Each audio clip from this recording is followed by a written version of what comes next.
President Trump is telling it like it is, especially when it comes to the Democratic Party. I would say more than half are sane, but they are led by insane people.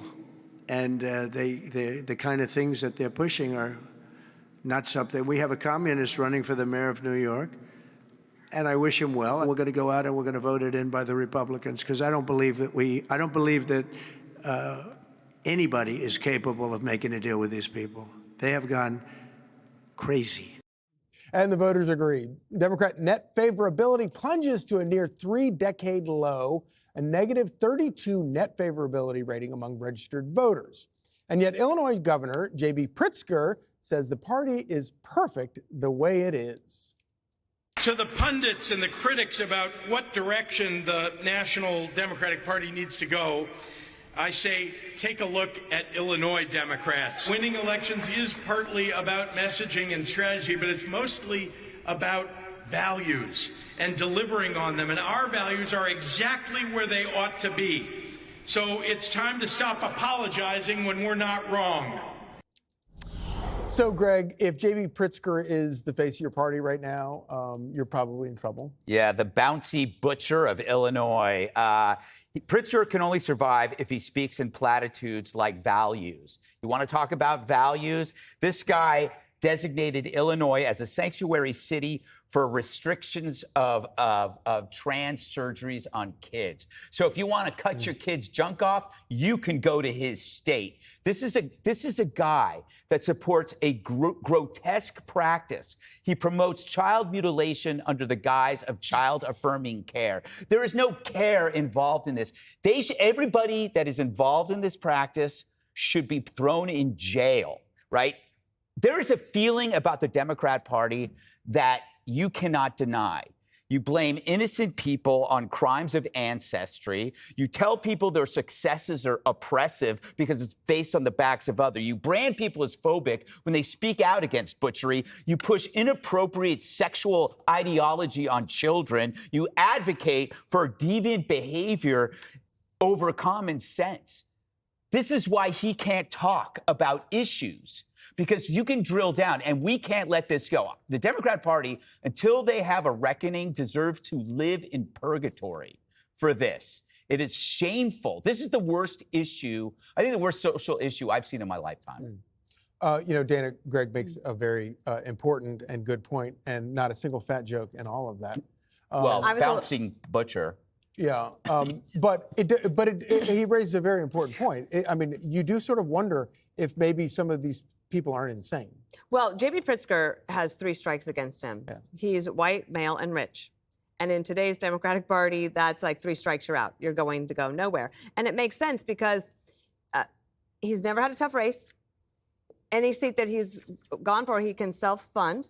No, nothing wrong with that. I'm happy with that. But that doesn't mean you're not going to get a groundswell of support that you would need.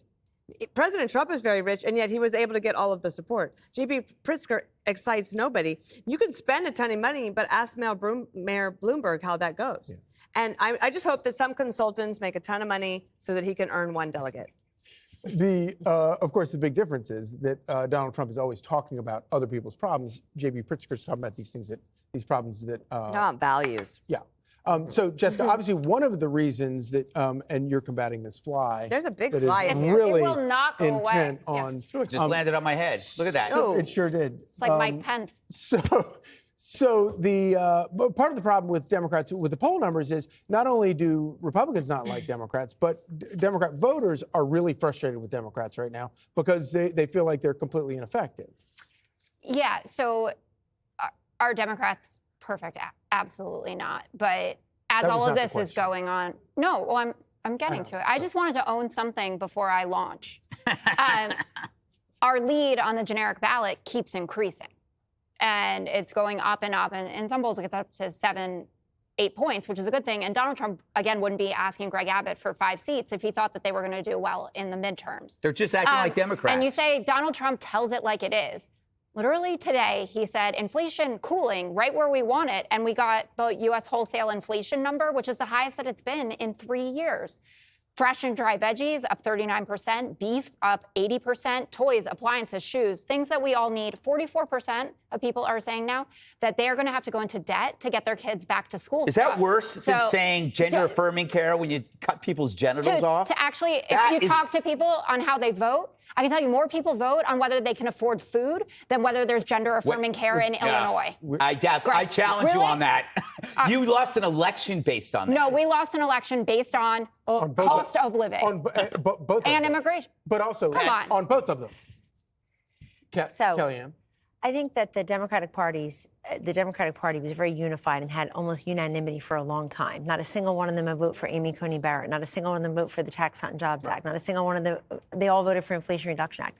You see this fraying now. You see the mayor of Chicago not showing up to J.B. Pritzker stuff. You see Hakeem Jeffries staying on different networks, sort of distancing himself from Mondami and saying he's got to make that case to New York City. This is new for the Democratic Party. They've earned these low approval ratings, and they've earned them also from a group we haven't talked about, independents. For years, independents really were lax Democrats. There were folks who said, yeah, I would be a Democrat, but I have a problem with this.